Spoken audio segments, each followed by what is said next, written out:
Hello, everybody, and welcome back to the Sanderlanche podcast. This week, we are going to be discussing chapters 21, 22, 23, and 24 of Oathbringer by Brandon Sanderson.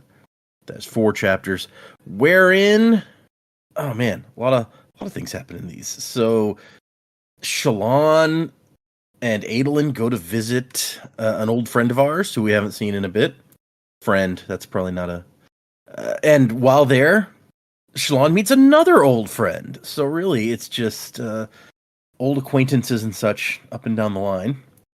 Kaladin helps the Parshendi, or the Parshmen, I guess, avoid a high storm. And Dalinar starts remembering things about his wife. Oh, also, he gets a visit from a friend. I'd forgotten that bit too. So it's a lot of old pals showing up in this section. I'm Data, and with me this week is Joe, Jack, and Jamie. So hang on to something, everybody. The Sanderlanche is about to begin. Yearnings intertwined, the golden age in ashes once again.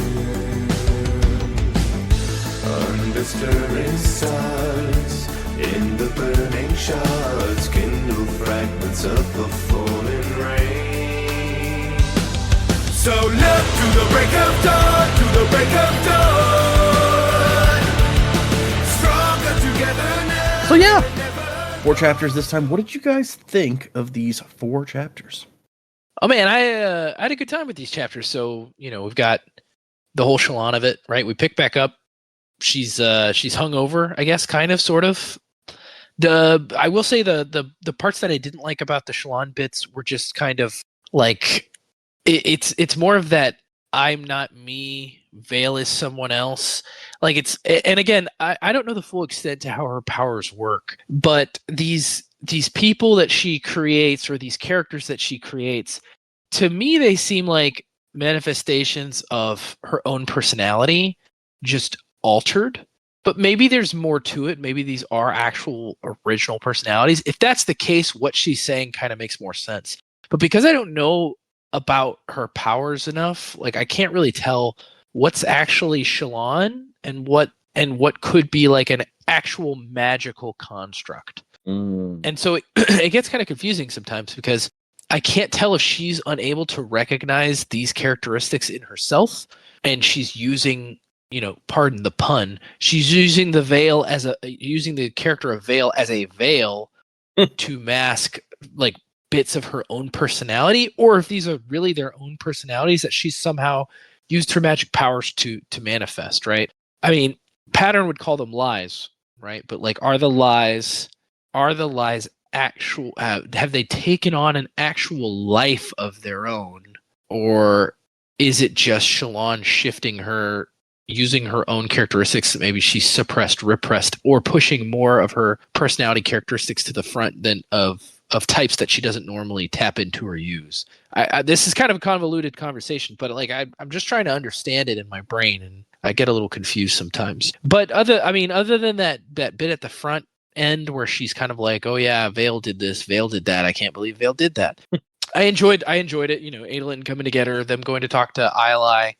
We don't get a look inside Iali's head, so we don't really know what is going on with that. Yep. Like, does she believe Adolin? Does she not?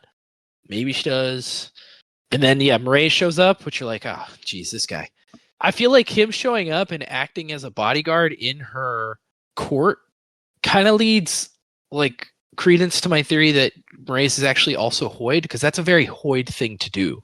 Now, I know, Murray's is supposed to be, like, the head of the Ghost Bloods on this planet, so maybe that's also a Ghost Blood thing to do, but we know for a fact it's a very Hoyd thing to do.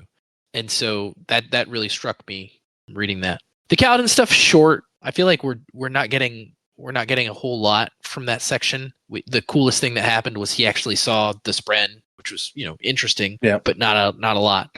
And then the Dalinar section was fun. We got him remembering some more stuff.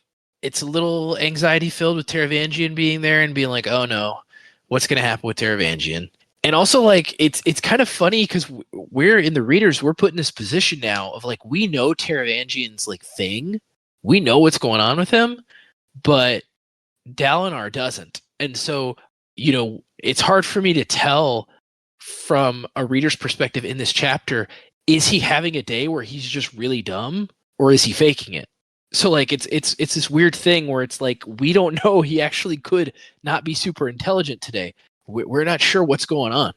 And so it's kind of this weird position that we're put in as readers of like, how much do we trust Teravangian's personality at this moment? So kind of different to read for sure. But yeah, all the parts were good reads. I had that exact same thought as I was reading this time around, and I don't remember if I've had it previously or not, but I'm just like, is he dumb? Is he pretending to be dumb? Like, we know that he's sneaky enough to use this perception of him, like people think he's dumb. He would absolutely use that against people if it benefited him in some way. Or maybe he's just actually dumb today. It does add a whole different perspective on it. Yeah, for sure. Like it's one of those kind of interesting positions that Brandon has put the readers in, right? Because we know more than Dalinar does about Teravangian, but we also, because of what we know, we can't tell if he's being genuinely stupid or faking being stupid. And so, yeah, it's it's kind of a weird position that we're in. And I also don't blame you for being a little bit confused about what's going on with Shallan, because I like the way you put it. It's like Pattern would say it was a lie, but it's like we don't know what kind of lie, what degree of lie we're talking about here. There's a lie happening, but what is it exactly? Yeah. Maybe we shall find out. Yeah. One more thing I wanted to add while we're talking about the chapters, well, the book in general. So just for all the listeners out there, I am going to be traveling pretty extensively for work over the next few weeks. And so more than likely, I won't be able to be on the episode live with everybody for like 3 to 4 shows. And so, if I'm not here for several weeks in a row live, that's what's going on. So, don't freak out. I'm just doing a lot of traveling. And so I'll try, to get with Data and see if we can at least talk to each other and record kind of my thoughts. And, if that happens after the episode, I may even ask him to try, if he has time, to like give me some of the perspectives of everybody else so that they can kind of play off of it. Or we might do it the reverse, where he and I record first and then he can kind of tell them what I was thinking. But yeah, we'll try to make it work where I can still have input on the show over the next few weeks, but I won't be able to be live with everybody else for just a bit. So apologize about that in advance, but a lot of different travel work stuff going on in the near future. So anyway, thanks for you guys' understanding on that. So I liked the fact that, so many other characters who we know are, these guys are big, important parts of the overall narrative. We haven't seen them in a while, are now back. We've only had fleeting mentions of Eli, or in the flashbacks. We've barely had any mentions of Mraize and Taravangian, so it's cool to have, the players are all converging, or at least we're getting reminded that they're all here. Oh, and Amaram's back, apparently, which sucks. Yeah, but, right? That's a thing that's happening. As far as the chapters themselves go, I agree. I'm kind of just like, all right, I don't get Veil, Shallan, Radiant, whatever's going on. I'm just going to wait for the explanation because I can't figure it out. The actual conversation with Eli was pretty interesting. I've really come around on Adolin, as we all know from the last book, but like I really liked that he surprised everyone by just pointing out the logic to Eli. It's like, why the hell would we just allow Sadeas to walk around free after he tried to kill us on the tower, to assassinate him now that we've been proven right? Like, what does that gain us? Mm-hmm. So I really liked that impassioned plea, and like both Shallan and Eli can see it, and it's like, okay, that's a fair point. All right, which just adds to the irony because we know that as much as Adolin conveys authenticity and everything, like he's hiding a bit of a secret about all this, so that's kind of fun. But yeah, no, like really, that was a fun little conversation. It was interesting to see Mraize and like get his insight onto the Sadeas marriage. And it's like, yeah, no, we're interested in Eli, but we can't recruit her. She's a bit crazy. So was her husband. So fascinating insights, because like the amount of warring secret societies and conspiracy ops going on this planet is batshit. So it's fun to get their perspective on each other. And Eli mentions Amaram is back, which again, terrible, but cool. We're set up for another conversation. Can't wait for Kaladin to come back and see Amaram in Uruthira and just go, oh, for fuck's sake, and just peg him off the tower. Kaladin chapter, meeting the Void Spren, I'll admit, is something I've sort of been waiting for without realizing I've been waiting for. I was like, they got this Spren hanging around. We need to see more of that. And she seems fucking crazy as well. Just like drifting up out of the floor, fixing him with like a dead-eyed stare, and it's like, hi. Creepy as fuck. So, yep, interesting. And the Dalinar stuff. Cool to see everything he's going through. I have so many questions about why he's just now remembering his wife, and I'm sure that's the point, but I can't fathom it for the life of me. Maybe it's because he's specifically bonded to Stormfather, and like the bigger your Spren, the more healing you get, and they can fill things in. I don't know. And yeah, Taravangian. I couldn't remember. Have we met his Shardbearer before? I was like, the name sounds familiar, but I can't remember. No, I don't believe we have. No. Okay. All right, I must be thinking of something else then. I couldn't work out. It's like, oh yeah, this is someone we know. But like I think Joe summed up everything about Taravangian. It's like we've got the horror movie thing of like we see the villain behind the hero, and the hero doesn't know he's there. But you can't just yell at the screen and say, "Look out behind you!" But also that has the added layer of we don't know, is Taravangian actually a dumbass, or is he just playing the role to the hilt? Very hard to tell. So, yeah, but the players are converging, which is cool. Oh, the only other thing I'd say about this week is like I'm done with these epigraphs. Like, it's like it really feels like Brandon had this whole thing written out for the epigraphs for this section, and then he realized how many chapters he actually had to fill, so he stretched it out as much as he could. And I'm like, okay, all right, I'm done. Get to the point. Yeah, I'm not terribly surprised that you guys will, and we'll talk about it here in a minute. But yeah, no, I get that. But you, last week, you guys were like, we need to see this mystery, like yellow Spren or whatever. And then we finally get a little glimpse of her here, and it's like, oh, she's a weird one. I mean, she's a Void Spren. I guess they're meant to be different. No, that's a fair point actually, but. Yeah, she's a little odd there. I like the way you described that one moment, because it's like, okay, yeah, it sounds creepy when you say it like that. It was like I'm reading it, just going, "This is messed up, guys." Yeah, these were fun. I think Jack and Joe have pretty much touched on everything I was going to talk about, but to go through some things, the Shallan with her multiple personalities, I actually don't mind it. I'm sure it has a purpose, and I'm really curious to see where that actually goes. Plus a few sort of concerning things that have popped up recently of like between Shallan and Patton with the, she couldn't remember which memory specifically or like what exactly happened. Like Patton had some concerns with that. Mm-hmm. So I think there's definitely something more going on there, which I'm all about at the moment. So yeah, I think it's possibly a dangerous line for Shallan, but we'll see. We'll see what happens over the next few chapters. Taravangian, yeah, when he popped through the gate, I was like, oh no. It's a good colour for people to be like, yeah, he's been a bit affected, and he's just stupid now. But you know what? Having him as a figurehead there, that's fine. It works in their country. We'll just go with it. I have some thoughts on that, but I'm going to leave them for predictions. Okay. But yeah, it's an interesting little operation he's got going there. I'm glad that we got to see her. I don't know that I feel as happy with my earlier prediction about she's orchestrated it all. Now that we have a second batch of murders that we know of where we've got a complete duplication of the murder straight after, there's something else going on there. I don't think that's ILI.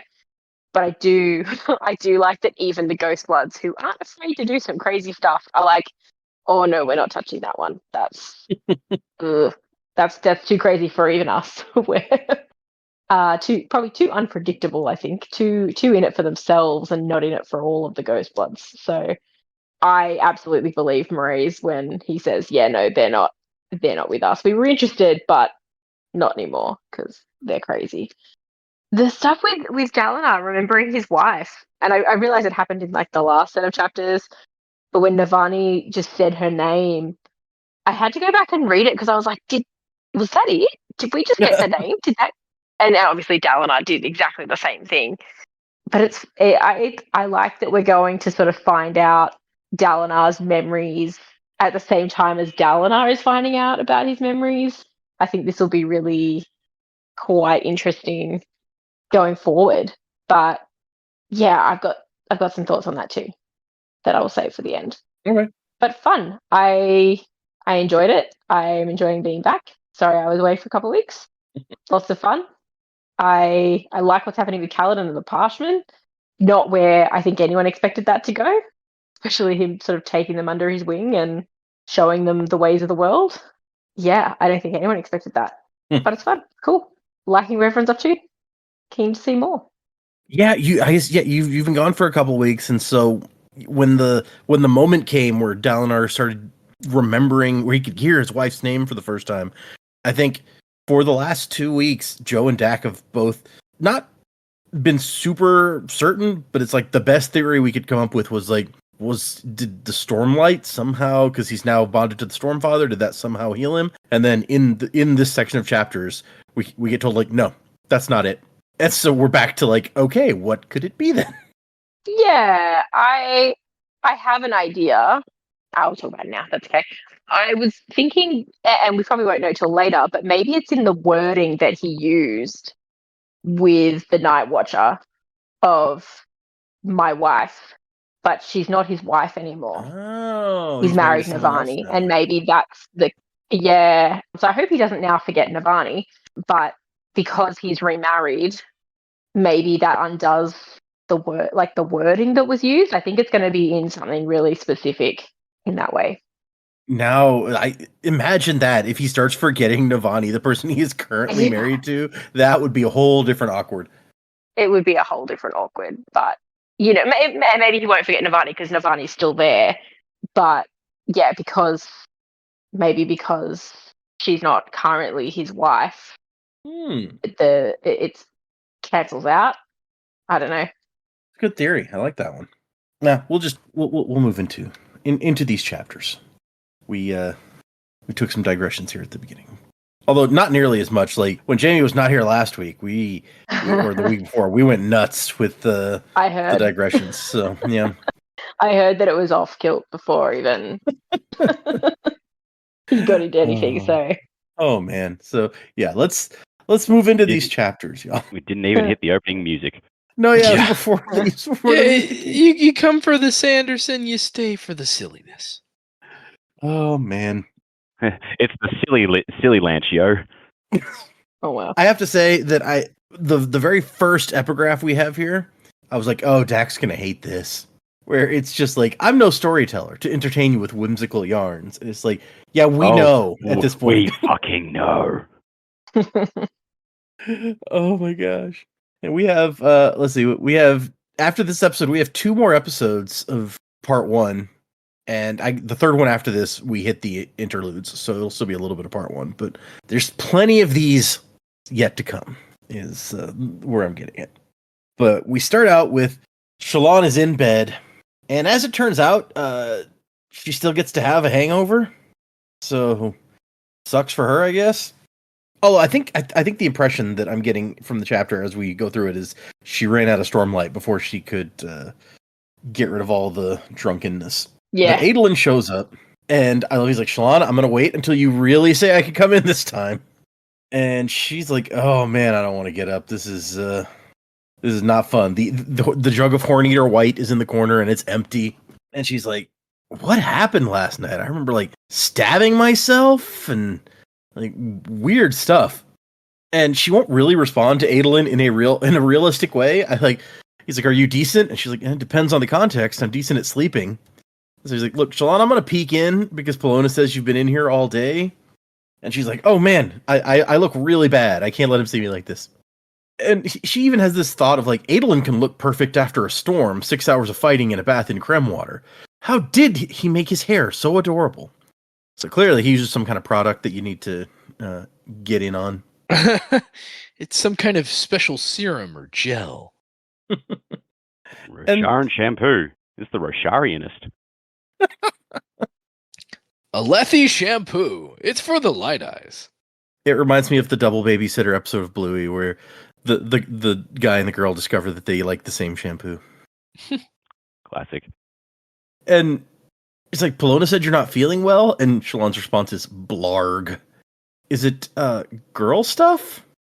And she goes off on a whole rant about whenever a woman is feeling a little odd, men are always blaming the blah blah blah. And he's like, oh, so it's all our fault. Yeah, like everything else, war, famine, bad hair.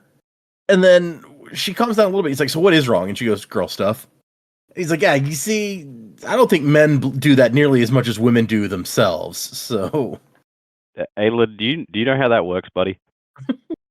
and then he spots the jug of Horneater White, and he's like, what the? Like, he knows, he knows, like, this is Horneater White? And she's like, yeah, I got a little carried away doing investigations. He's like, in a place serving Horneater moonshine? And he's like, that's not safe, Shalon. She's like, dude, I could literally survive being stabbed with a sword through the chest. I think I'll be okay. And he's like, oh, yeah, all right.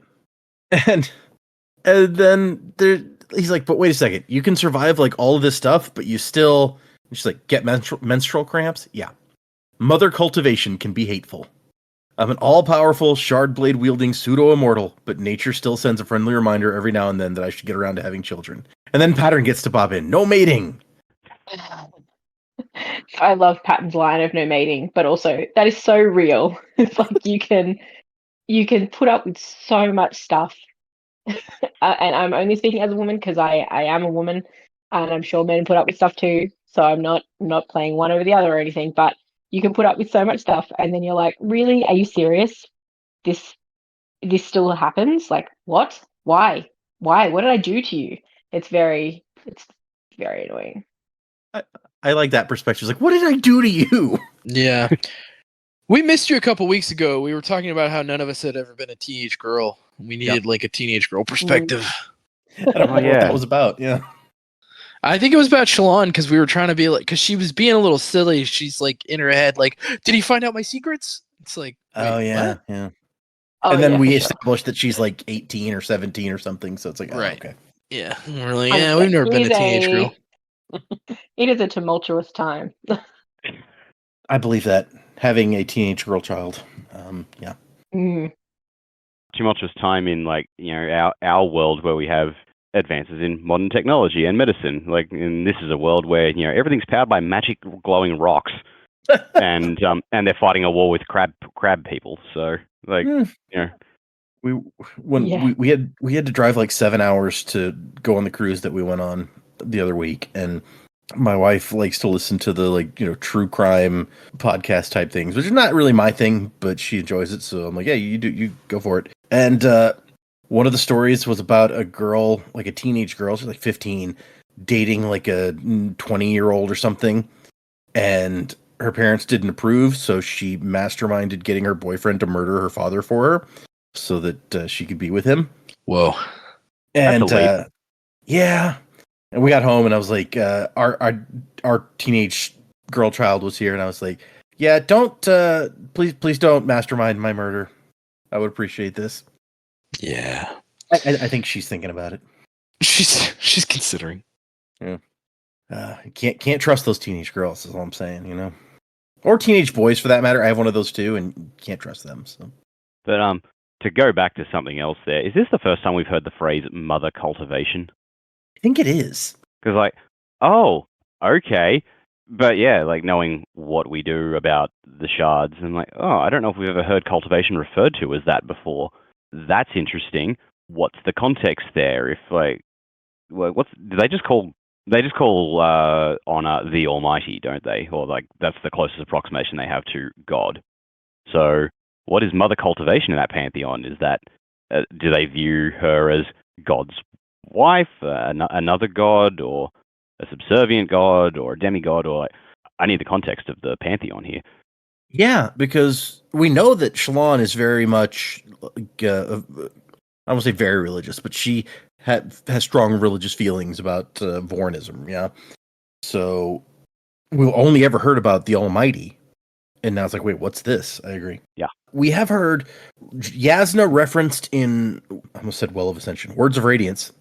That second book, not the other second book. She says that the groupings of spren, emotion spren versus nature spren, are where she thinks the ideas of mankind's primeval gods came from. Honor, who became Vornism's almighty, was created by men to represent ideal human emotions. Cultivation, the god worshipped in the West, is a female deity that is in the embodiment of nature and nature spren. So Right. Okay.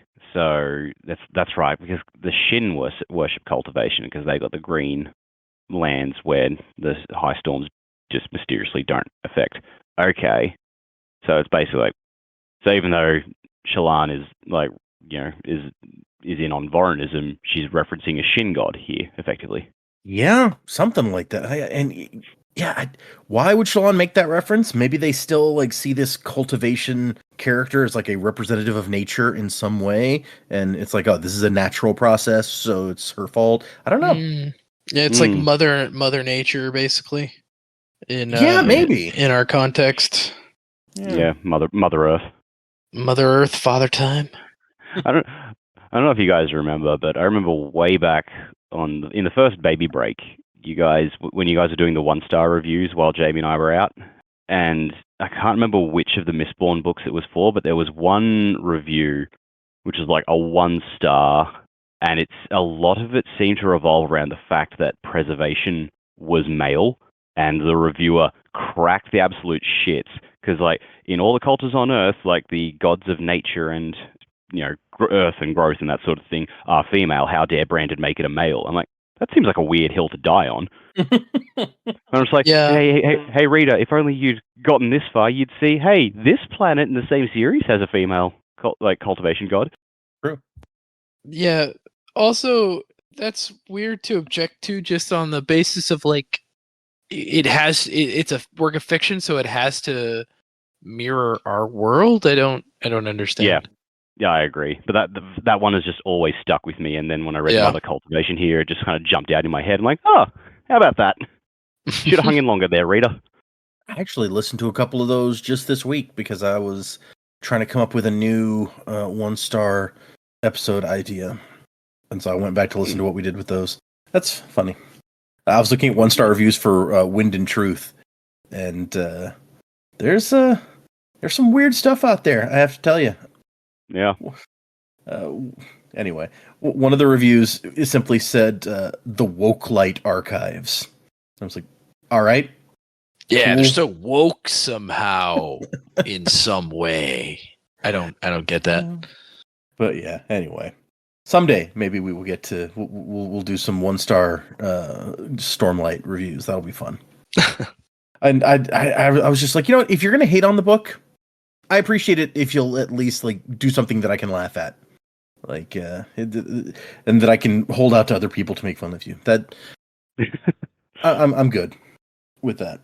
So yes, no mating, and like Adelin's like, yeah, you gotta watch out for these horn-eater whites. And she's like, no, I can burn the intoxication away with some Stormlight.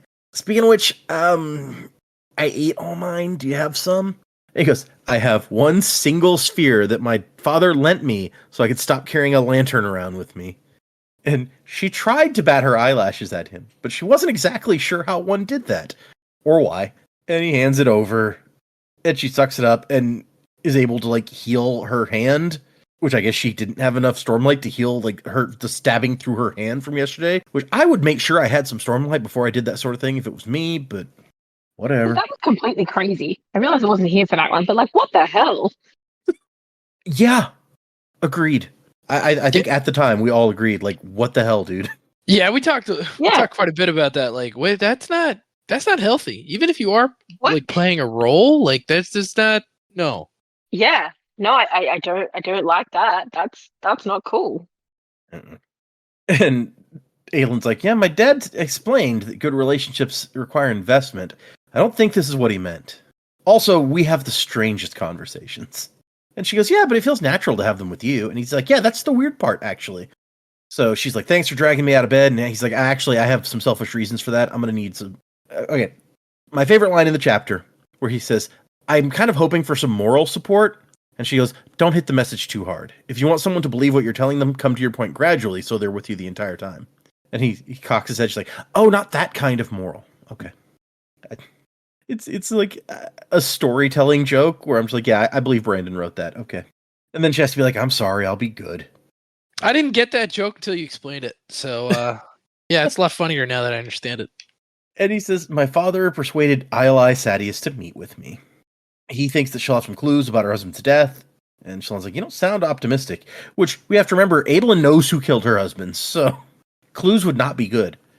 He says, "I don't like her, Shallan. She's strange. Not strange like you. Strange, bad, strange."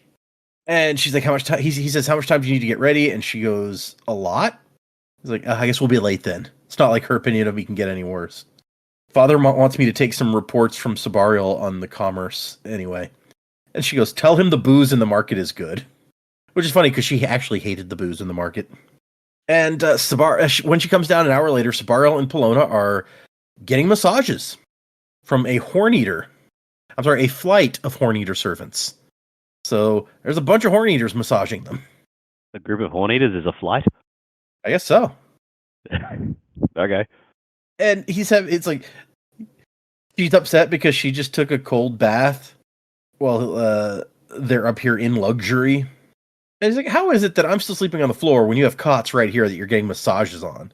And she's like, "Are you," or Sabarial says, "Are you a high prince?" "No, I'm a knight radiant, which I should think is higher." He's like, uh-huh. "So then you can pay to have your own cot carried from the war camps." And Polona's like, "I mean, she did save the world." And he's like, "Yeah, I don't know if it counts as saved so much as just like delaying the destruction. It's a mess out there." And there's some back and forth, but I think the main thing to take is that he says he's going to send an expedition back to the war camps because you can't leave Thanadal and Vama to take care of it or claim everything back there for themselves. "You be a good Radiant," he said, "and get those other oath gates working. I've prepared quite the scheme for taxing passage through them." And she's like, "Okay, Adolin, are you ready?" And he's sitting like awkwardly over to one side. He's like, "Yeah, let's go." And she notices as they get outside that he's brought Gaz and Vatha here. So I'm sure Dak is happy to see that Gaz is still making it. Oh, we love Gaz. I mean, Yeah. wait, what? Moving on. And he says, "I thought we'd take your guards today." And then he has kind of this whole thing where she's like, "I don't really need guards, so I let them do whatever they want." And he's like, "Look, these are your men. You have to like make them feel useful.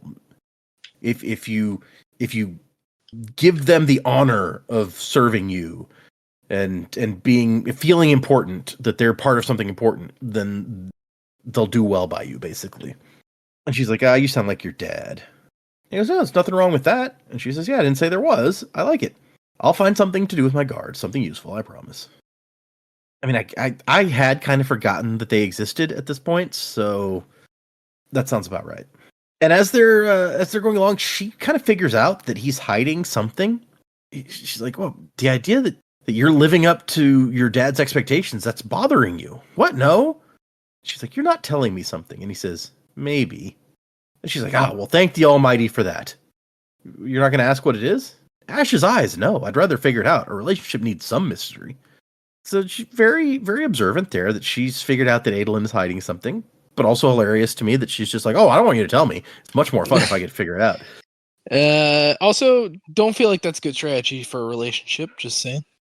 I mean, when the thing you're figuring out is murder, She obviously doesn't think it's anything too sinister. I wouldn't think But she also- does. Yeah. Yeah, if he had confessed to Shallan, I have a feeling that she would have his back. I feel like, yeah, it's going to be one of those, if and when she finds out what Adolin did, she's going to be less annoyed that he did it and more that he didn't tell her. I mean, right now she's like, "Oh, no, don't tell me. I want to figure it out." So Yeah. But like now she's going to be like, "I was trying to solve a murder and you knew about the murder." Like, God damn it, we're meant to be betrothed. I'll help you hide a body. that's the kind of fiance you need. Yeah. I don't think you guys. I don't agree. Joe's like, "I do not want my fiance to help me hide any bodies. I want her to report me to the police." I'm married and I don't need a fiance, so that's another thing. Fair point. Yeah. Is that a condition of marriage that betrothal that we're supposed to hide bodies for each other? Yeah, I don't know, Jamie. Do you feel like that's an acceptable thing? I mean, like I could, but I don't know. It really depends on the circumstance of the body being there. Fair. I think. Depends body. Yeah, let's say Whose your body? betrothed killed Sadeas. Are you cool with hiding that body, Oh. or? I would hide that body. Yeah. Oh, okay, all right. Well, then I guess it's fine. I mean, what's the other option? Is you like rat him out? No, just don't say anything. Okay. But don't make yourself an accomplice. Well, I mean, if you know that it happened, you're already an accomplice. I If guess you don't that's report true. it, so Yeah, I don't know. It's a sticky Yeah. wicket for sure. sticky wicket. Yeah. Mm-hmm.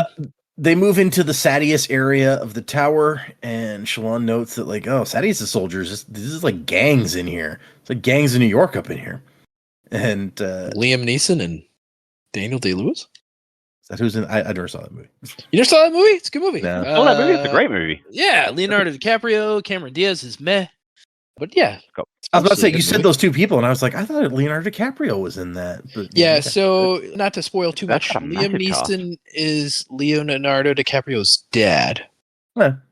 Like there's heaps of people in that. It's got Brendan Yeah. Gleeson. It's got John C. Reilly. It's got That's right, I forgot John C. Reilly's in that. Elliot from E.T. is in it. Yeah. Nice. Yeah. And like, when you watch it, it's like The Departed kinda, but in, the early 1900s. Okay. Good movie. Long movie. Yeah, it is long. That is true. I do remember that when it was out. That was one of the reasons I think I didn't see it when it came out, because I was like, oh, that's kind of long. I don't know that I want to dedicate that much to a premise that I'm not sure I'm on board with. Mhm. Yeah. Jim Broadbent's in it too. Adolin says that you can't look too clean in Sadius' army or you get mocked. You can't be mistaken for a Kholin. And they get into the room where Ayla is sitting in kind of like a throne sort of thing in the center of the room. And right beside her is Mraize, one of the leaders of the Ghost Bloods. And that's the end of the chapter. Bum bum bum. But then we pick right back up with them. We so pick it's fine. right back up, yeah. With the epigraph, I'm no philosopher to intrigue you with piercing questions. So this statement makes me definitely think it's not Yasna, because I don't feel like that's something Yasna would say. He does like questions. Yeah. It's true. So that statement alone, I'm like, that doesn't sound like a Yasna thing. I can see that. And so Mraize is sitting here like one of Ayla's guards, it seems, like in the same uniform all the other Sadius soldiers are in. The only difference is he has a chicken on his shoulder. And she's like, that's one of those weird chickens too, that's all green with like a wicked beak. Looks like a predator. I like every time they say chicken, my first thought is a chicken, and then they go to describe it, and I'm like, that's not a chicken. It's so confusing. For some reason, the first thing I picture here is he's got like a little green chocobo on his shoulder. That would be And cute. I don't know why. I assume it's supposed to be more like a parrot. I think so, yeah. Just calling it a chicken. Because all birds are chickens on Roshar. Yeah, I think that's what, all crab things are some kind of shell creature, and then all the birds are chickens for whatever reason. All the booze is wine. Yeah, that was another discussion you missed out on, Jamie. We kept talking about like how all the booze is called wine and how it obviously isn't wine. Yeah, quite obviously. When she was trying that, I was like, that's not wine. Ew. And Shalon's like, who walks around with a pet chicken? They're for eating, right? Who even does that? And Adolin also notes the chicken and kind of just raises an eyebrow, but Reyes does not acknowledge this in any way. So it's like, okay, whatever. Also, why would Ayla allow like somebody in her guard to just like be carrying around a chicken? That doesn't seem like. I mean, I guess she doesn't care because they're all dressed gruffly and stuff, but I don't know. It's weird. It's weird, right? Yeah. Look, maybe on a scale of her problems, the chicken on someone's shoulder is not really that big a deal. I mean, her husband used to stab tables, so It's true. It's another Hoyd-ish thing for sure, which is gives. I'm staying on that theory that this Mraize guy is actually also Hoyd, because that seems very Hoydish to do as well. And if it is Hoyd, for all we know, that parrot chicken thing could be one of those weird creatures made up of other creatures. Oh, one of the Ooh. sleepless. Hmm. Yeah, the sleepless. So I was gonna go the other way and suggest like, yeah, if Marae's as a Ghost Blood is a world hopper, is this an AVR? Ah. Yeah. We did see when we were in like his secret base, he seemed to have a bunch of stuff from different planets in his like Yeah. gallery. So Yeah. could be. It's like maybe like Eli keeps him around. It's like, yeah, Bird Guy is kind of weird, but he gets a lot of he's quite lucky when he sees traps coming or something. That bird guy, Yeah. he knows his way around being a guard. Hey, Bird Guy, come check this out. No, Birdman. you're gonna have me wondering if this is an AVR. Like we know they have different powers, right? Like what does this AVR do? Sniffs out bullshit. That'd be pretty cool. It's like when somebody lies, he's like, "Wah!" But Adolin did lie, so I guess that's not. Yeah, he ain't no pattern bird. No. A good lie. That's my pattern voice. ILI starts out the conversation. I was like, "Did you know that white spines, after they make a kill, they'll eat and then hide near the carcass?" And he was like, "Yeah, that's one of the dangers of hunting them. You think you're on their trail, and it turns out they're just waiting nearby." And she's like, "Yeah, I used to wonder about that, but then I realized the white spine's not picky. The kill will attract scavengers, and then those will be its next meal." The implication is clear. Why have you returned to the scene of the kill, Colin? It's funny because she's more accurate than she realizes. Yeah, right? And he's like, "Hey, look, we take the murder of our High Prince very seriously. We're doing everything we can to prevent it from happening again." You're like, "Yeah, of course. The other High Princes are too scared to stand up to you now." And Shallan's like, "Oh, you walked into that one, dude." And Aelin's like, "Can you think of anyone who might want to kill your husband other than my dad? Like, I'm here to try to get information about who might have done this." And she's like, "Oh, so even you admit?" And he cuts in, and this is where he really kind of gets her. Like, "My mom always said she thought you were clever. She admired you and wished she had your wit, but I can't see any proof of that. Do you really think my father would have taken all of the insults and betrayals for years and kill him now that Sadeas was proven wrong and my father is basically like king of this whole tower and his position is secure?" He has a point. Yeah, right? "We both know my father's not behind your husband's death. To claim otherwise is simple idiocy."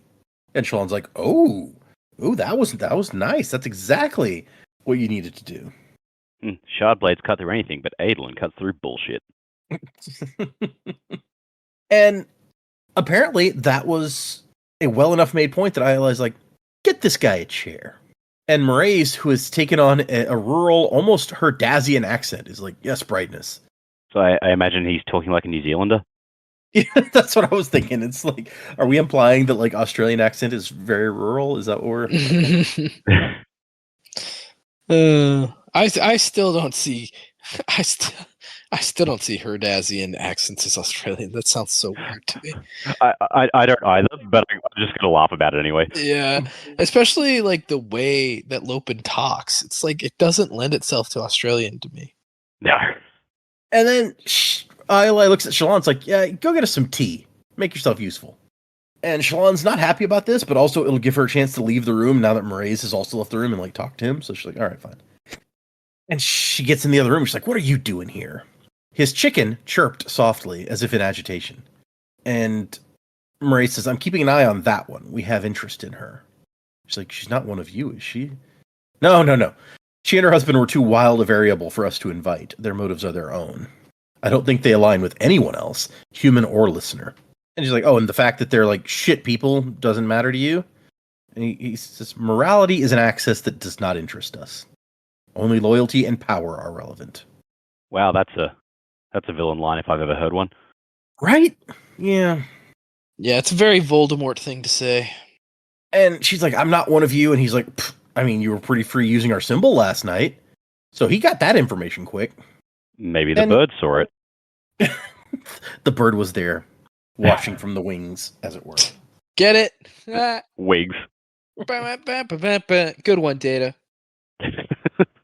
If I had a rim shot, I'd give it to you. And he's like, "Hey, no, it's fine. You're allowed to use our authority to achieve your goals. That's the benefit of membership." And then he's like, "So we have a task for you." And she's like, "Dude, I'm not going to work for you. You killed Yasna." And And he's like, yeah, it's an enemy combatant. Don't look at me like that. Do you blame your wonderfully moral Blackthorn for what he did in war, the countless people he slaughtered?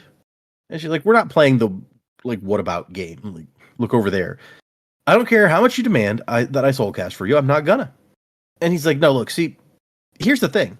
What we want you to do is what you're already trying to do anyway. Or at least that you're already interested in anyway. You've sensed how wrong this place is. We want you to secure Urithiru. This must remain strong if we're to properly use the advent of the Voidbringers. She's like, wait, use them? Yeah, this is a power we will control, but we can't let either side dominate yet. So, hunt for the source of the darkness and get rid of it. That's your task. The way he words this sort of it's sort of tied into my previous theory. It's like maybe it's like an evil spren, like one of the unmade or something that's doing this. That's doing the murders, the copycat murders. The source of the darkness doesn't feel like a human element. No, it does feel like, not only does it feel kind of inhuman, it feels like he's saying there's a specific thing that is responsible for what's going on here, and I want you to get rid of it. So yeah. I see what you mean. And he says, as payment, I will give you information about Helloran. She's like, oh, damn it, now I want that. Awkward. It's like the information is going to be that Caliban killed him, isn't it? That would lead to some awkwardness, yeah, right? That's gonna suck. I was just thinking, like, would the Ghostbloods know that? Amaram kept it pretty secret, like that he wasn't the one. Like, everyone thinks Amaram did it, right? But the Ghostbloods have a way of knowing stuff that they're not supposed to know. Yep. We go back into the other room where Ayla and Adolin are talking. And Ayla's theory, also Shalon notices that she looks like she's been crying. And it's like, oh, she really cared about her husband. Unless this is all an act somehow. But Ayla's theory is that, yeah, I know Dalinar isn't going to assassinate his old friend in a back alley, basically. But somebody working for Dalinar, somebody under his command, might have thought, hey, I'll do Dalinar a favor and kill this guy. Which, I mean, in a way, you could say that actually was Adolin's motivation. It's a little more personal for Adolin than she's implying here of some random soldier, but... Well, it was more heat of the moment than premeditated, as I think she suspects, but True. She's not wrong. Yeah. And Adolin's like, okay, so actually Shalon, she's like, if that's the case, what about the other murders? And I was like, I don't know the mind of the person. Maybe they just decided they like killing. Anyway, this meeting can serve no further purpose. Bye. Oh, gotta remember that line. And use that at work. I think we can agree this meeting serves no further purpose and just walk out. Just hang up. And she says that she has her own investigator. And she's like, I hope you'll share whatever information you find with us. And he's like, oh, I mean, sure. Who's your investigator? I'll send him reports. Oh, his name is Meritus Amaram. I think you know him. And Shalon's like, High Marshal Amaram? He's like, yeah, among my husband's most acclaimed generals. And she's like, oh, that motherfucker, he killed my brother. You killed my brother. Prepare to die. Yeah. Too bad she's wrong. Apparently, Amaram came in on the last caravan in disguise, But as soon as he's back on duty, he's going to make finding Sadeas' killer a priority. And as they leave, Adolin's like, oh man, Bridge Boy's not going to be happy about Amaram being here. And Shalon's thinking, yeah, not just him. And they're thinking, like, this is clearly, like, Ayla is moving to, she's taking this person my father has publicly proclaimed to be a liar and putting him up as somebody important and trustworthy. So she's still trying to set up an alternate side here. I thought maybe without Sadeas this would get easier. And Shalon has one question mark bright side for Adolin. She's like, I think you're right about there being multiple killers. I heard something last night while I was out. And he goes, when you weren't staggering around drunk? I'll have you know I'm a very graceful drunk, Adolin Colin. Only because of Stormlight. Yeah, right. She was not doing so well before she found out that she could burn away the booze. And at the end of the chapter, we find out that the high storms have returned. They've just spotted a new storm wall in New Netanan, which we kind of knew that from the last section. Syl was like, I can feel a high storm coming, so it shouldn't shock us at this point. Chapter 23, the epigraph, I am no poet to delight you with clever illusions. It really does feel like he's stretching it out. Yeah, it's like, okay, these epigraphs are here to build anticipation. You've built anticipation. It's a very nice anticipation. It has a backyard and a pool. You can stop building it now. So this chapter is Kaladin, starts out with Kaladin negotiating with this guy who runs a storm bunker. He needs a place. Kaladin's pretending he works for a Bright Lord, and he's like, my Bright Lord and his men need a place to wait out the storm. And the guy actually has some supplies he can sell and a free space because he had been planning to, like, a caravan basically had a reservation, but they haven't shown. In fact, the last 3 caravans that were supposed to come through have not shown up, so it's concerning. And Kaladin can pay the guy, but also he's like, hey, look, there's an extra catch here. I need you to not watch while my Bright Lord and the men go in. And he's like, wait, no, what? I have to watch. I help you guys get settled in. That's my job. It's such an odd request that makes him stand out now. Good job, Kaladin. Well, I mean, he can't have the guy watch a bunch of parshmen go in. Yeah, no, I get his reasoning, but to just spell it out there is like, oh, like maybe you could have subtly found a way to distract him or something. I don't know. Something else. And the guy who runs the way station is a light-eyed guy, and Kaladin is not currently light-eyed, so he's like, hey, don't threaten me. I'm of 6th Dawn. Like, I'm an important dude. More important than you, anyway. But he does actually let them go without watching, so... And he gets them all in there, in the bunker, in time for the storm, and it's all good. And Saw, one of the parchmen's like, hey, you did a good job. I'll speak for you when we reach the gathering. And Cal's like, thanks, I guess. But they did make sure to put some gems out so that the storm would renew them. He'll have access to all the stormlight he could want again. He's running out of excuses to not head back to the Shattered Plains at this point. And then he sees something flicker, and he thinks, oh, is Syl back? But no, it is a glowing yellow spren standing on a translucent pillar of golden stone that rises up from the ground to put her even with him. So he's sitting down, so it's not like it's a giant pillar, but she's a tiny little person, and a golden pillar raises up from the ground, so she's at eye level with him. And she looks like someone from Shinovar. And he's like, all right, pretend you've never seen a spren like this before. Like, you have to be surprised. I can see you. She's like, yeah, because I want you to. You are an odd one. Why are you still here, human? He's like, because your parchman took me captive? Did your mother teach you to lie like that? They're less than a month old. Congratulations on fooling them. I'm a tad older than that. And so he's like, the world is changing. I guess I want to see where this goes. Which, that's kind of a funny motivation to me, but... And she's like, I mean, would you fight for us? And he goes, I mean, would I be allowed to? Yeah, my kind aren't nearly as inclined towards discrimination as yours. If you can carry a spear and take orders, I won't turn you away. And he's like, okay, well, where can I find out? And she's at our destination, which is close enough. Why, you have pressing appointments elsewhere? Off for a beard trim, perhaps? And then she's like, hey, how did you know there would be a high storm tonight? And he says, felt it in my bones. Humans cannot feel storms, regardless of the body part in question.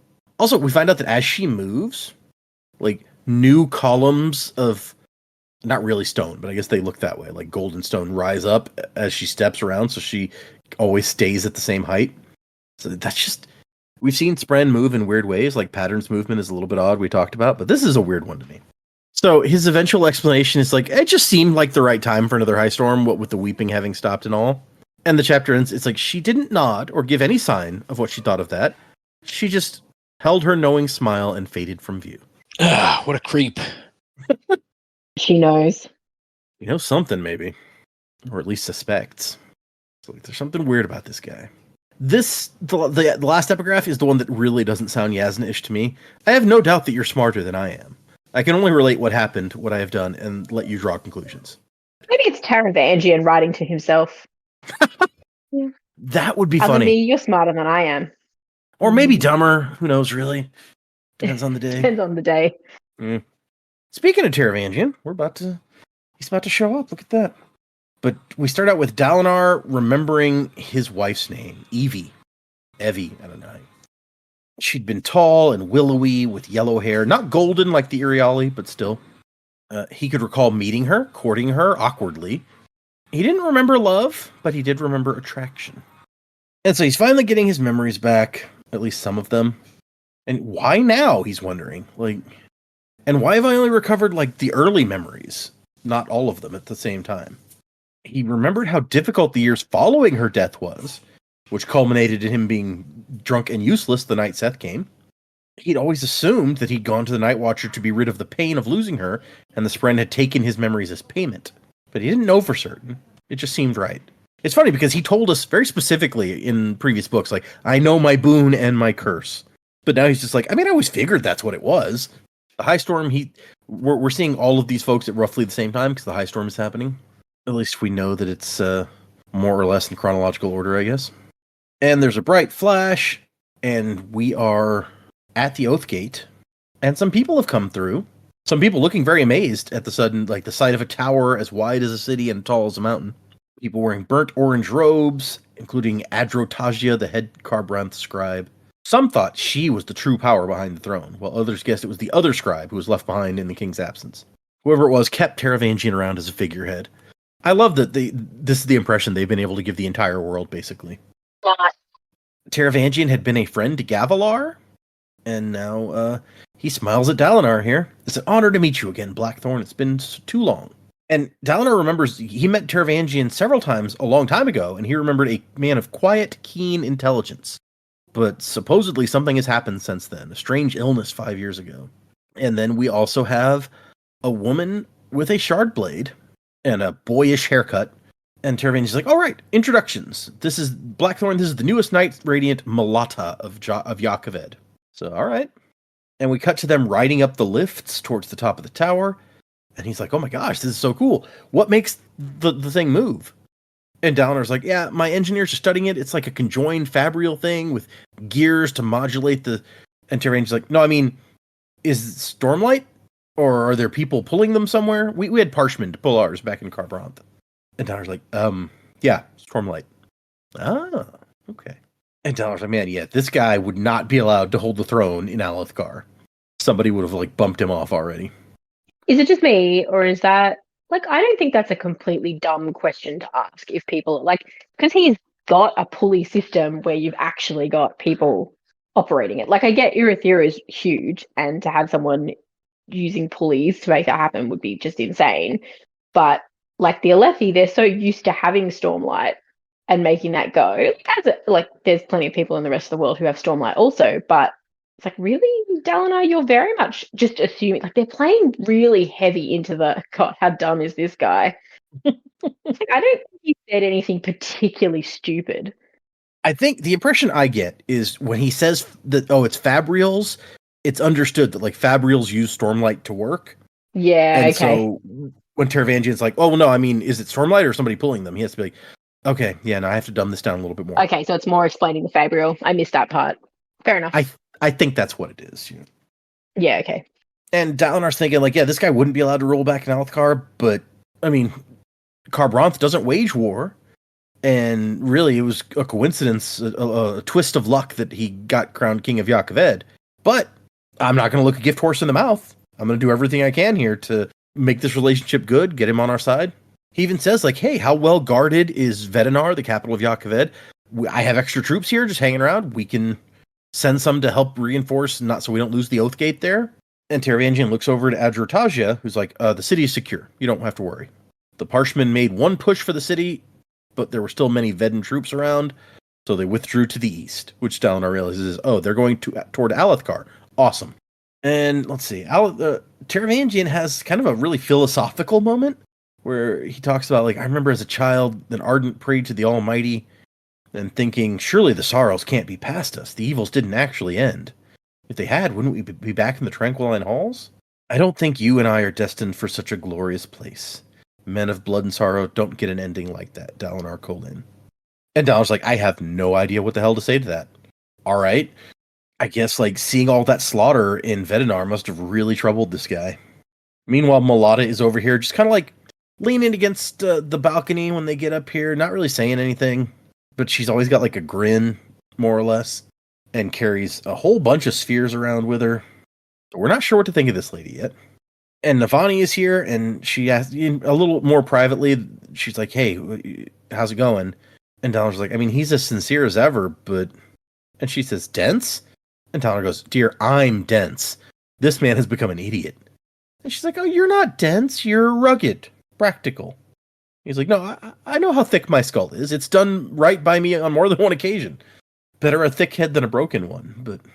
And Dalinar says, she points out to him, it's like, we don't need any more smart people. Like, that's not the top of our list of needs. But this guy has always been like a friend to Alethkar. So, be nice. And Dalinar says, there's an earnestness there and a melancholy that I don't remember. Was that always there? And she's like, yeah, actually. And the Surgebinder is a releaser, or dustbringer, though they don't like that term, apparently. She claims her spren told her that. I don't like how she smiles. I gotta say, like, you can hate on the term dustbringer all you want, but it is, like, leaps and bounds better than releaser. I tend to agree, yeah. Just don't fool yourself, Malata. Well, no, like the implication is that she doesn't care, but her spren was like, yeah, we don't like the term dustbringer, so make sure that you're aware of that. Great, your glowing ball of light is picky. And Navani makes an interesting point that we've discussed a little bit before. Navani's like, I mean, if she's really a Radiant, can she be anything other than trustworthy? Would the spren pick someone who would act against the best interests of the orders? But we really don't know. I mean, that depends on what they're being led to believe. Like, Nail was a herald. And, and he had a blade, didn't he? He did. Oh, no, he was a herald. It would have been an honor blade. Never mind. No spren attached. Well, and that's the thing that comes up here. Dalinar's like, I gotta figure out if she's really got a shard blade, like there's really a spren, or maybe she's got another honor blade. That'd be a hell of a coincidence, though. There's only 10 of those things in existence. And right? It's just like, oh yeah, we've got 2 of them. Just hanging out over here. By chance. And Dalinar, in talking to Navani, is like, my memories keep coming back. I can only assume eventually they all will. And Navani's like, this should not be happening. And Dalinar's like, I mean, I thought the same thing, but really, who can say? The old magic is so inscrutable. And Navani's like, no. I have researched this, okay? The boon and the curse always last until death. He's like, well, how many can you possibly have looked up? And she goes, about 300. To be fair, how many of those had, like, Stormlight ability? Like, true. How many of them had bonded with a spren? How many of them were Radiants? Yeah, that's a good point. Probably none. We haven't been able to find a single case where the old magic wore off, and it's not like people haven't tried. Lore about people dealing with their curses and seeking a cure for them is practically its own genre. And he's like got this emotional look, and she's like, what? And he's like, I've never had anyone to share this burden with. Thank you. And she goes, can you at least confirm with the Stormfather that the bond is with you, like between you, is not what's causing the memories coming back? And he goes, okay, yeah, I'll ask him. And the Stormfather's like, why does she want you to talk to me again? I've already said no. The spren do not change like men. This is not a thing of the bond. And Donald's like, yeah, he says it's not him, and he's kind of annoyed with you for asking again. Let's be real. Stormfather is always annoyed. You're not wrong. At least this time he's actually giving information as opposed to being like, yeah, I don't feel like telling you. Yeah, that's true. That's true. Be grateful for small favors, I guess. And she's like, maybe it was like something about the deal that you made. Like, if you can recount the whole visit to me sometime. And he's like, I don't know. There's not really much to talk about. There was plants, and I asked to have my pain taken away, and she took the memories too, I think. So really, he doesn't seem to remember that very well either. And then it's like, oh crap, we need to go pay attention to our guests. Let's go over there. Malata has found a seat near the wall-mounted sigil of the Dustbringers. So she's in her spot at least, I guess. And Adrotaj is like, oh, is this where you're going to have us all meet when you've gathered the other monarchs? And he's like, no, this place is kind of like a lecture hall. I don't want the monarchs to feel like they're being preached at. And Taravangian's like, yeah, when are they coming? I'm looking forward to meeting the others, like the King of Azir. Didn't you tell me there was a new one, Adrotagia? And I know Queen Fen, she's real nice. Will you invite the Shin? Don't they live in like tribes or something? They even have a king? And they have to be like, yeah, so far you're the only one who has shown any interest in coming. The Queen Fen in Thelana is dodging our requests, and Azir is being stubborn. Eerie dismissed us outright, and on down the list. Like, nobody's coming, basically. The Shin sent only a quick reply to congratulate us, whatever that means. We really know so little about the Shin that weird, like, yeah, congratulations. Like, it doesn't feel completely out of character for me because we don't really know anything about them. So them being weird is like, all right, sure, why not? And when they bring up the Shin, Taravangian's like, hateful people murdering so many worthy monarchs. I guess the Shin are supposed. He's trying to make it sound like the Shin are behind the Assassin in White. I guess that would make sense in a way. Yeah, like he was Shin, wasn't he? I mean, yeah, Seth is from Shinovar for sure. Yeah, so he's just playing into the they must have sent him. Mm. And Dalinar at that outburst is like, yeah, okay, cool, but we want to focus on trying to, for strategic reasons, on trying to get cities with oath gates in them. So Azir, Thaylen City, Iri, but no one's wanting to listen to us. New Natan is being coy, New Natanan, and the Herdazians think I'm trying to trick them. The Tukari scribes keep claiming they'll bring my words to their god king, and Devani's like, oh no, actually, we got a reply from him just a little bit ago. It's not encouraging. And he's like, okay, well, let's hear it. And he's also like, they give Adrotagia gives like a look, like, hey, do you want us to leave for this? And he's like, no. He wants them to feel like they're part of the alliance already. We're all in this together. And the message is a warning from Tezim the Great, last and first man, herald of heralds and bearer of the Oath Pact. His grandness, immortality, and power be praised. Lift up your heads and hear, men of the East, of your God's proclamation. None are radiant but him. His fury is ignited by your pitiful claims, and your unlawful capture of his holy city is an act of rebellion, depravity, and wickedness. Open your gates, men of the East, to his righteous soldiers, and deliver unto him your spoils. Humble. Yeah. Renounce your foolish claims, swear yourselves to him. He deigns to send you the single mandate, and will not speak it again. Even this is far above what your carnal natures deserve. Even Adrotagia is like, wow, well, at least it's clear. Like, this guy is not going to be on our side. So what do we think of this God King? We've had a couple theories about him before, but we've never actually gotten a taste of him before. He sounds fun. Yeah, fair. Okay. Any conversation with him in person is going to be entertaining at least. Okay, I can see that actually, yeah. Yeah. What is it? Tukar. That's they're the guys at war with the Azir, or they're at war with Imul, yeah. Imul, yeah. The Tukari and the Imuli have been at war for years. Oh, I'm just looking at the map. These are the guys who have Semelex Dar, which is the gouged out city. Is that right? Yeah. Like sounds like a bucket of laughs. I can't wait for him to come to the party. Like, my knee-jerk reaction was like, oh, he called himself the greatest of all. It's like, well, he must be an avatar of one of the shards. But I've been calling that for a lot lately. I need to back off on that prediction. But yeah, I remember you mentioned that, like, maybe he's some sort of avatar. Which, if he is, he's a real full of himself one. He's not exactly hiding it. He's basically being Morbo. He's being Lur, No, it's just like Morbo's making these claims, and everyone's just like, all right, well, whatever. And they're just giggling at him. Across the galaxy, my people are building a fleet that will bring the human race to its knees. But first, this news from Tinseltown. Oh, Morbo. Classic. Oh, man. Turn down the TV. That's Lur. Yeah, I know. That is, yep. So, because the Tukari and the Imuli have been at war for so long, they said from the beginning, we'll only ever get one or the other of those, since they hate each other so much. And now Navani's like, really, I'd rather have the Imuli anyway. Their soldiers aren't as good, but they're also, well, not crazy. So, and Taravangian's like, so really, we're alone? And he looks from Dalinar to Adrotagia, as if he doesn't understand what's happening. And Dalinar says, we're alone. The end of the world has come, and still nobody will listen. And so Taravangian's like, okay, where do we attack first? Herdaz? My aides say that is the traditional first step for Alethi aggression. Oh boy. No wonder the Herdaz are just the Herdazians are just like, no, Dalinar's trying to trick us. If anytime the Alethi go on the offensive, Herdaz gets kicked first. Right? Yeah, I wouldn't believe him either. It's like, they're lying. Tradition at this point. They always lie. And Dalinar feels kind of like this is not the way he wanted things to go. If even simple-minded Taravangian is able to see, obviously the Alethi conquer stuff, right? So if the Alethi want a union with you, it's because they want to go conquer some stuff. And I mean, especially since the Blackthorn is now leading this whole thing, and he's the guy who basically killed people until they made a kingdom of Alethkar in the first place. And so Dalinar's like, no, we're not going to attack anyone. We want to focus on the Voidbringers, the real enemy, and win the other kingdoms with diplomacy. And Taravangian's confused, wait, what?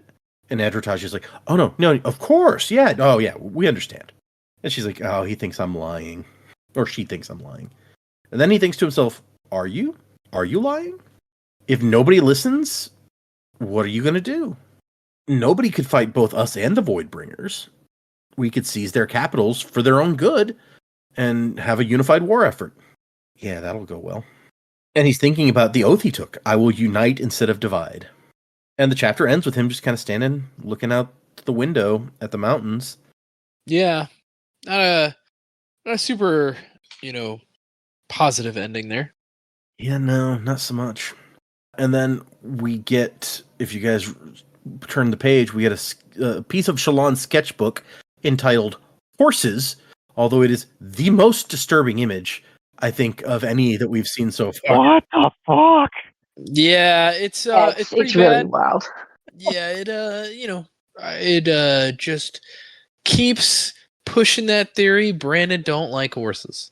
Yeah, that's like I don't think we can call it theory anymore. Yeah. Like this is primal. Yeah. It's creepy. I don't like it. I don't like it at all. Okay, predicaments is where we're moving next. For next up, we're doing 3 more chapters, and I'll give you guys the titles. Chapter 25 is called The Girl Who Looked Up. Chapter 26 is called Blackthorn Unleashed. And chapter 27 is called Playing Pretend. What do you guys think? Where are we going? What's going to happen? What is coming up next for I said the Stormlight Archive, but I mean Oathbringer and our crew? Oh, yeah, I don't know. This is we're at this weird point, right? And I think maybe this is where the some of the pacing issues come in for me, right? It's like we have no idea what's going on. Like we don't know, the characters don't know, and we're not getting information kind of quick enough in this section to really figure out where we're headed. And so we're kind of just stuck with the predicaments we've already made, right? Some kind of new enemy is going to appear, whether that be the Voidbringers or some other enemy, we don't know. Like, I just don't know that we have enough information right now to make that kind of predicament. What I can say is I think Shallan will figure out that Adolin killed Sadeas at some point. I don't know how soon that will be. I honestly thought it might have been in these chapters based on the previous title, but other than that, I can't say for sure when it's going to happen, but I do think it's going to happen. I don't know if he's going to tell her or if she's going to figure it out on her own and be very confused. But I don't know what they're going to find out about these other murders. I don't know how they're going to find it out. I don't know who's going to give them the information. I don't know if Mraize is doing this, if the Ghostbloods are doing this, because if somebody had the potential to copy like deaths exactly, that wasn't like supernatural, some kind of supernatural being, I would think it would be the Ghostbloods, but I don't know. The Dalinar stuff, again, we're kind of just in this like politic world, and now we've added this wild card of Taravangian, right? Because we know Taravangian's into some crazy stuff, but nobody else does at this point. So now we've got this wild card in the tower in Urithiru. So like, what is that going to do? So there's just a lot of questions here, and I don't know that we have a ton of direction just yet to figure out kind of where we're headed. Yeah, that's a good way to put it. Actually, there's a lot of questions and not yet a lot of direction about where we can expect to go. We're building some momentum in some cases, like we know the Parchment are heading towards something specific, and there's talk about they're going to be fighting. Because the Spren even asked Kaladin, like, will you fight for us? So we're building a little bit in that direction. We're building a little bit with Dalinar trying to found this coalition or whatever, but it's all a little bit bogged down, and you're not sure where any of it's going to go at this point. I can see why with these giant books, like the pacing can become an issue for you.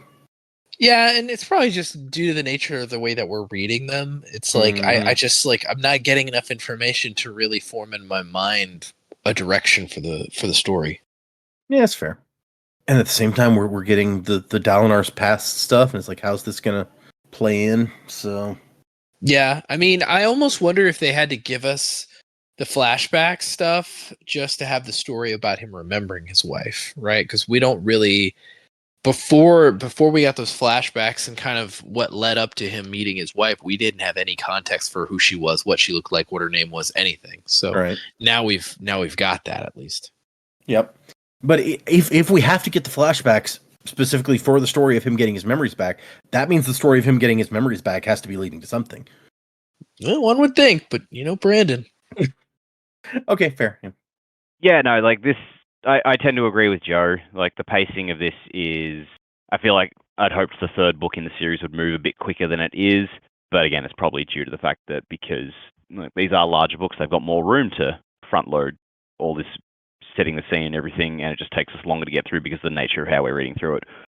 Yeah, I don't know what the chapters could mean. I get the feeling that, Blackthorn Unleashed, that's got to be a Dalinar flashback, and the other two both made me think of Shallan, but I don't know what context. I just don't know what people are going to get up to in the next given chapter because there's not quite the immediacy to it at the moment.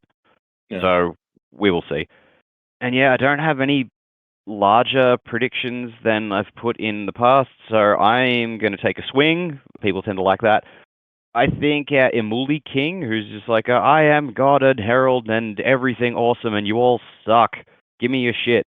He strikes me as okay, this is a character who's going to show up. He's not going to be a major character, but he's going to be the ally they keep around because he's reliable, even though no one likes him.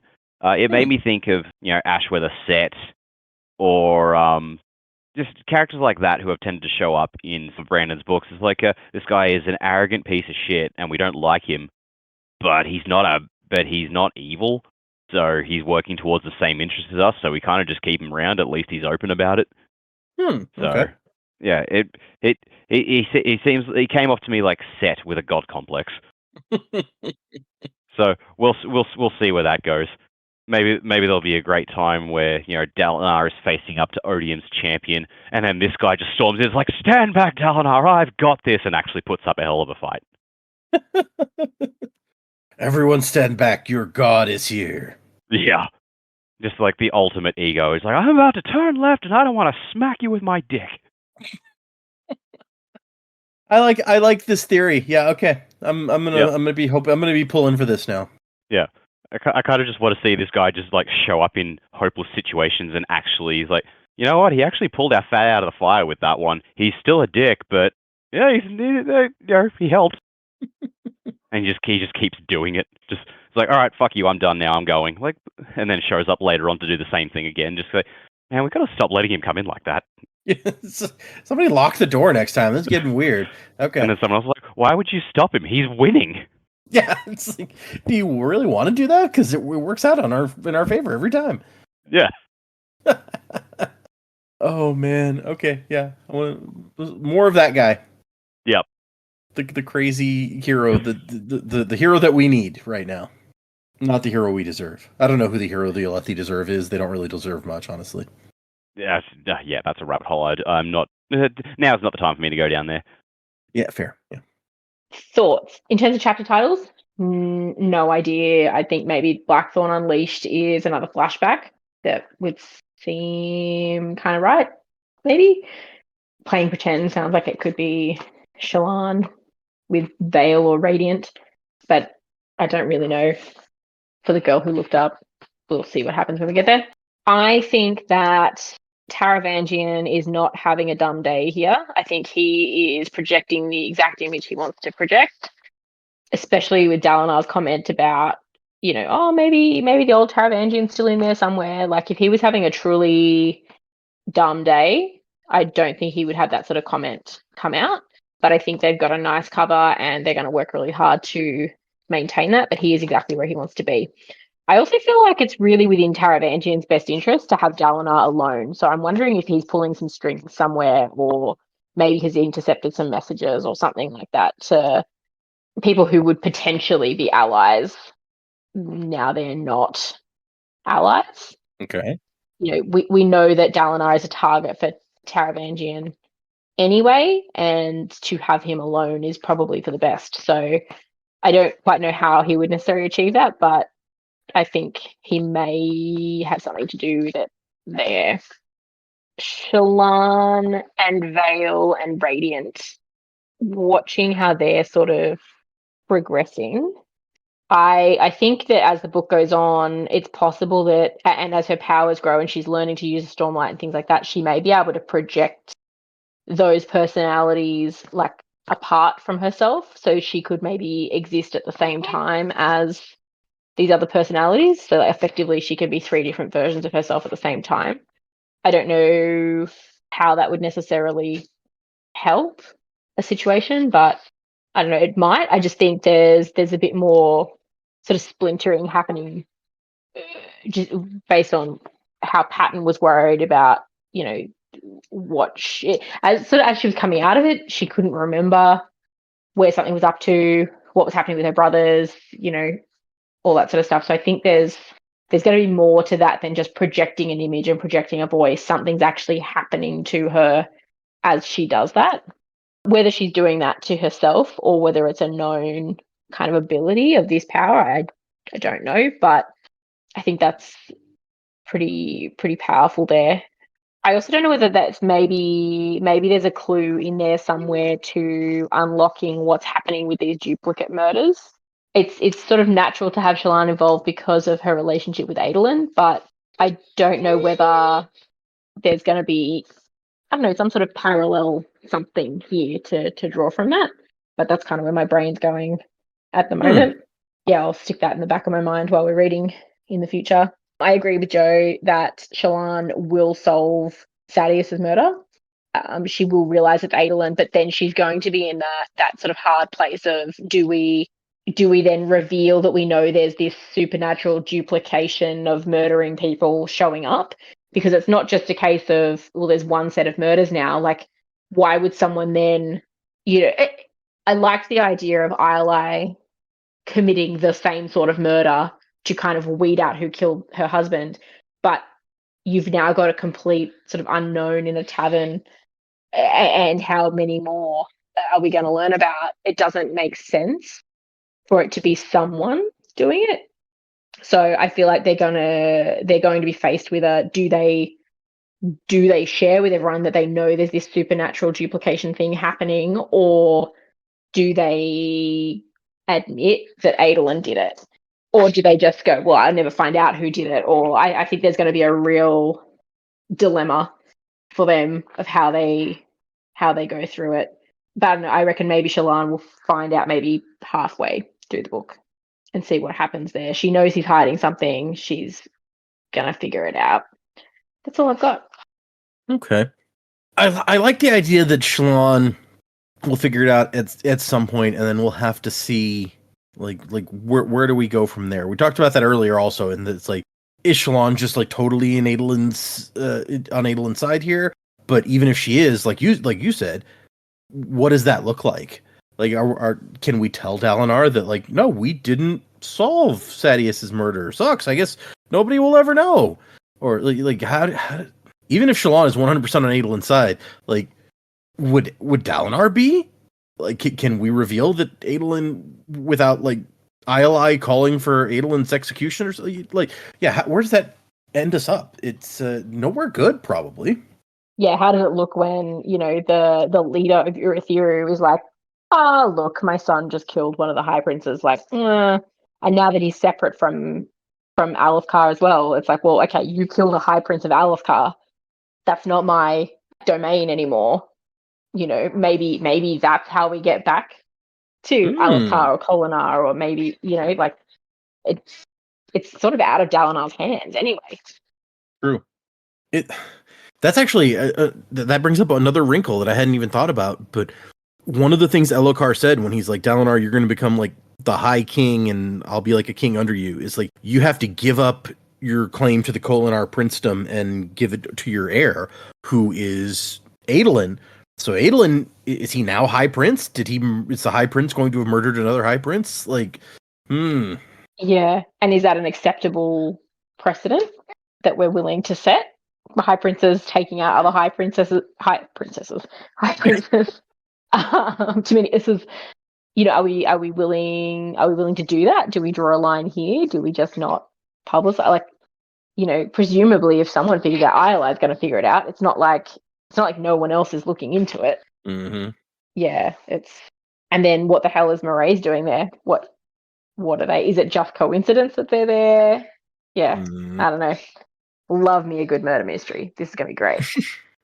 Well, and then, like, we know that Sadius set them up and betrayed them and left them on the field of battle to die. And apparently, in Alethi culture, that's cool.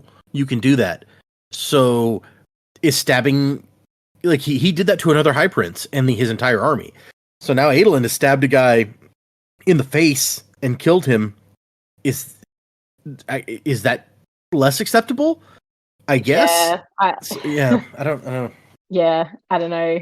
In cold blood, not on the battlefield. I mean, I would still say that it was cold blood on the battlefield, but yeah, I don't know. They didn't really do anything about Sadius, did they? So no, everyone was just like looking the other way, basically. yeah.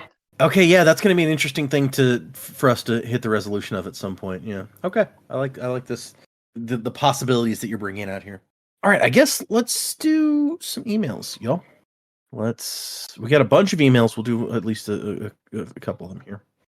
Our first email is from Matt, or pronounced as Roman style name based off. So Matinus. There's a note. It's signed Matinus, and then it says pronounced as a Roman style name based off Matt, not as Matt in US. So Matinus says, time to finally email. Hello from way back. Matthias? No, not Matthias. No, it's spelled like Matt in US. Okay. Matt in US, but it's Matinus. Hello from way back in April of 2023. Just kidding, but I just finished the Lost Metal episodes, which are from that time, so it feels like I'm emailing you from the past. I started listening in December of last year after finishing Wind and Truth, and wanting a reason to go through the whole Cosmere again. Previously, I had read The Seven Mistborn, 5 Stormlight, and Elantris. Thanks for providing a way to go through all of these again. Going through the sets of chapters and then accompanying podcast has been a great way to enjoy this latest journey through Brandon's works. I really love all the shared pop culture references. Seriously, I don't know the last time I heard so many Kevin Smith references, as well as kid stories, theater experiences, and about Joe's Corgi. Here's a picture of my Corgi, R2, included for everyone. Yes, like R2-D2. So hold on, now I'll paste that into the chat so you can see a Corgi. It looks like the Corgi's getting a birthday cake here. It's a good looking Corgi. Oh. Dude. Oh, the cake is shaped like a barn. Oh, it is. I didn't notice that. Yeah. Yeah, it's a good picture. Nice to hear a couple fellow Texans talk about the Cosmere. Sorry, Dak and Jamie. I don't have any significant Australia ties, though my family loves Bluey, and my wife and I both cried during the Sign episode. That is correct. Yes. You're goddamn right. I don't think I've seen that one. That's the big one. It's like a half an hour. Yeah, it's like the end of the most recent season, or the second to last one of the most recent season, which there's not going to be another season, at least for a while. They're working on the movie now. Oh, wow. Yeah. My son Duncan is probably the same age as Dak and Jamie's little one, almost 3.5 now. So I have really enjoyed all the kid toddler sounds and hearing of their kid grow up on the podcast. I even am relatively certain, based on some references, that I live relatively close to Data and Joe. Maybe a similarly sized town a little over an hour south of you. Didn't know that when I started, but thought it was cool. Anyway, sorry for the long email. Holding off to review or pledge because I was hoping for a rating order rather than a misting type. Wonder if y'all started doing that. Guess I'll find out. Keep up the good work. Thanks, Matinus. No, we have not. Sorry. I bet I know what town that is. I mean, yeah, possibly. I mean, for all the way I read that, I could take it a couple of ways. Where I'm like, does he think we live in Wichita Falls? And then he lives. But have we mentioned? No, where we live? I don't think we've ever this said much. the town we live in. We do not live in Wichita Falls. If that's the town you're thinking of, but that we don't live there. But yeah, that was cute Corgi. Yeah. Glad maybe someday you'll get to this point and hear us. And new baby sounds. Yeah, exactly. You didn't even know there was going to be more baby sounds. Oh man, I love the baby sounds. A lot of people who have written in or talk in the Discord are like, yeah, I love those. Don't cut those out. And I'm like, well, I cut some of them out. You don't want. I was about to screaming or say anything, but the yeah. only sounds you will hear in my house in the background is my child screaming. So he or dog every now and he then. doesn't make cute noises. He just makes screaming noises. I think we had There was a whole discussion on the Discord one time where people were talking about how cute the baby noises are and how they like them, and it's like you shouldn't cut those. And then there was like one person who's like, I really don't like those. I'm so sorry, man. I do what I can, dude. And also, like, I'm glad there's somebody out there who's willing to be brave enough to be like, I'm not super into baby noises. It is okay to not be. Yeah. Not You don't. enjoy that. You know, it's a podcast. You don't come to listen to babies. I get it. That's a different podcast. We'll start that one. The baby podcast. The baby noises. That's just like a what do you call it? What's the sound thing where people like listen to comforting sounds? ASMR. Yeah. I'm sitting here like USPS. No, that's not the letters. USPS. I mean, listening to the sounds of USPS might be more enjoyable than listening to constant baby screaming. Yeah, that's true. The next email is from Leslie, and it is titled Gaz and Zahel. Oh boy. Hello, everyone. I just got to episode 204 where you find out what happened to Gaz and speculate about Zahel. I'm not quite done with Words of Radiance. I'm about 200 pages or so from the end, but I'm a bit behind on the episodes. I was excited to find Gaz again. I've been wondering where he would come back and looking forward to another perspective from him. Not because I think he's a great person or anything. He does suck. But my predicament about him is that the motion he sees in his darkness is more than has been let on so far. Whether he will be part of Odium's pawns or somehow become a Radiant, I don't know. But I hope Gaz lives long enough for us all to find out. I have to agree with Dak, I think it was Dak, that Zahel does not feel Rosharan. His comments about this language not having proper metaphors reminded me of conversations on Scadrial during the second area between those with Connection Medallion and natives.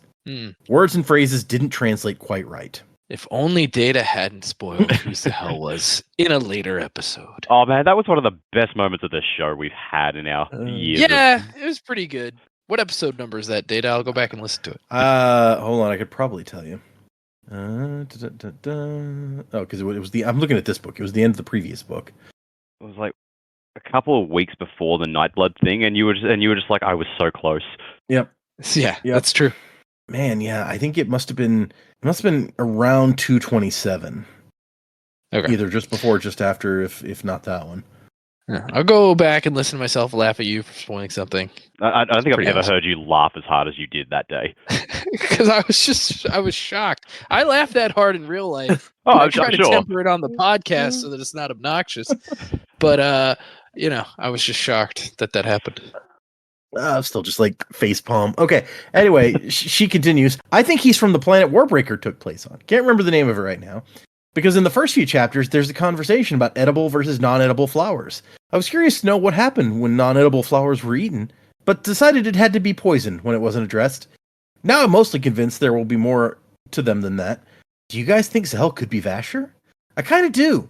I'm gonna have to wait and see if there's anything more telling, but I think that's who it is. Anyway, excited to catch up to you guys, binging as fast as I can. Keep up, y'all rock. Is this person being coy, or do they genuinely not know? Because if they genuinely don't know, you might want to go back and go, this accidentally got spoiled.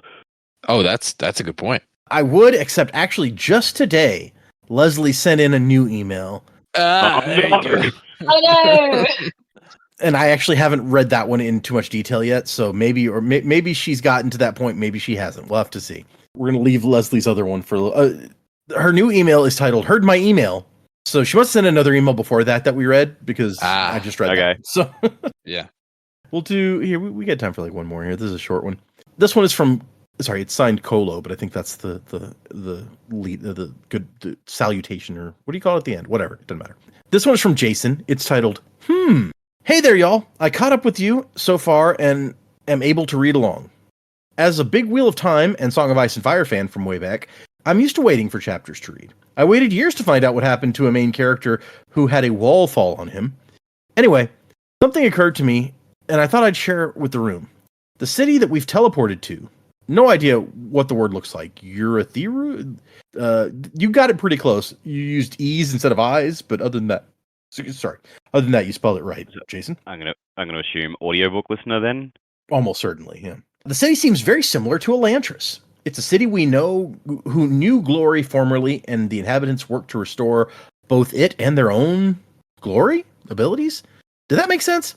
Anyway, keep up the fun, and thank you for making my Mondays worthwhile. Colo. Damn, audiobooks really make writing emails hard. So yes, there you go. Audiobook listener. Yep. I don't know. It's never felt too much like Elantris to me, but I do see the parallels that you're talking about.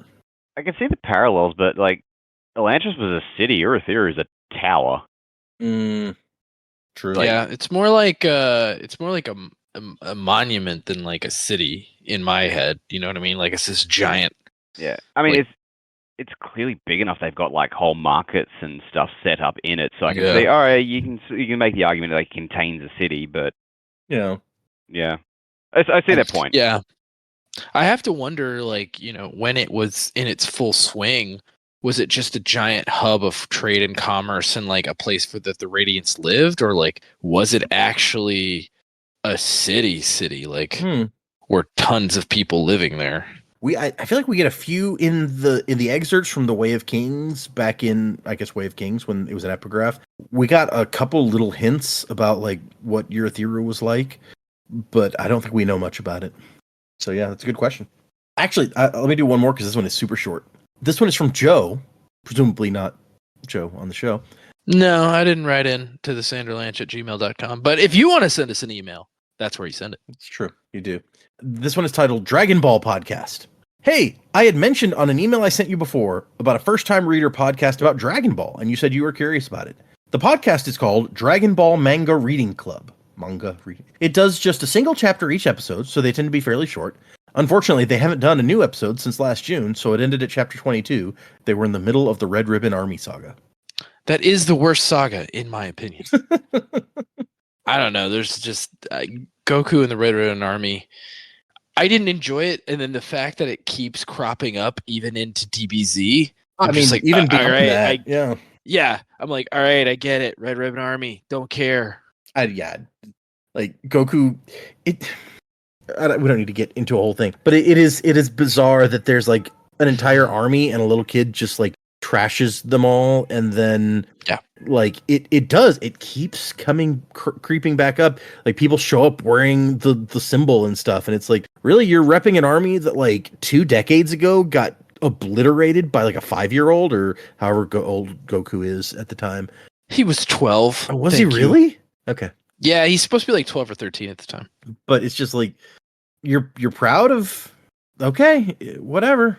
Like you Maybe- can have maybe it's in their contract. you can have a new affiliation. Like you could start your own club and not reference the embarrassing history of the Red Ribbon Army. Yeah, I don't get it either. It must have been an Akira Toriyama thing. He must have really liked it. R.I.P. R.I.P. Red Ribbon Army? No, Akira Toriyama. Okay. So yeah, we got a few more emails, but we'll save those for another time. No new patrons this week. So Joe already gave you guys the email address if you want to send us an email, thesanderlanch@gmail.com. Find us on Instagram and Blue Sky and Patreon, where I'm still posting my reactions to reading Wind and Truth for the first time. This week was chapters 87 through interlude 14. So check that out if you're interested in that sort of thing. Yep. Check us out in the car, on the boat, wherever good times are had. Nice. I had to download a podcast before I got on the boat when we took the cruise, so I could be like, I got something to listen to at some point during this week on the boat when I will have no internet access. So I had to conserve it for the right time. No. So remember, Joe may not be able to make it for a few weeks here, so think fondly of Joe if we don't get to hear his opinion. But, yeah, or not. It's whatever. yeah, think badly about him if you really want to. I mean, it's not gonna hurt my feelings. That's in your own head, so you do you.